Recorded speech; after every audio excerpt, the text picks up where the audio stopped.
Peoria City Council members are backing changes to the controversial Safety Act. That's the law that made big changes to our pretrial system, most notably getting rid of cash bail. Sam Matheny shares what local law enforcement groups think about the current version of that law. I think that the pace that it was implemented, there's some things that I know now looking back that I think there should be some changes on. The controversial Safety Act, which took effect in 2023, continues to face criticism from some of the top cops in the Peoria area.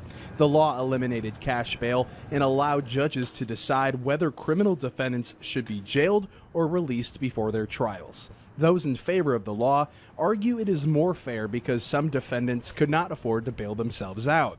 Others worry serious offenders are slipping through the cracks. Back in March, Peoria Police Chief Eric Echevarria says that happened after a man who allegedly pointed a gun at an officer was released until trial.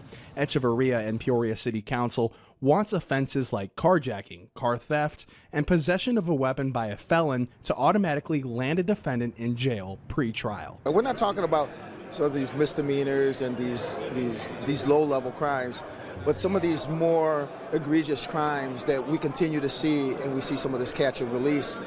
So we'd like to see some language where there's some more automatic detentions. Peoria County Sheriff Chris Watkins has also been vocal about the Safety Act, but was unavailable for an interview Wednesday. In February of last year, a Chillicothe officer was shot by someone Watkins considers a repeat offender, saying the law makes it harder to keep them in jail.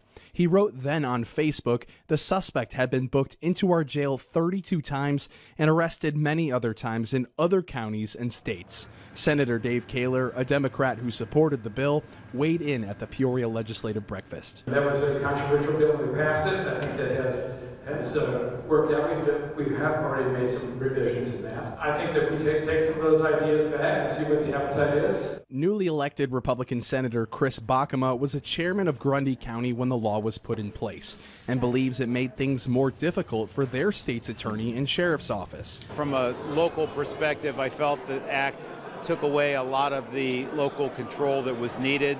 There's be certain times when we need to detain folks, and I think a lot of that was lost, and so I would be in favor of walking back pieces of that legislation. Peoria's top prosecutor Jody Hoos says Wednesday was the first time she heard about these concerns. I tried asking her about the high number of people who are arrested for failing to appear in court, along with the strain that puts on prosecution.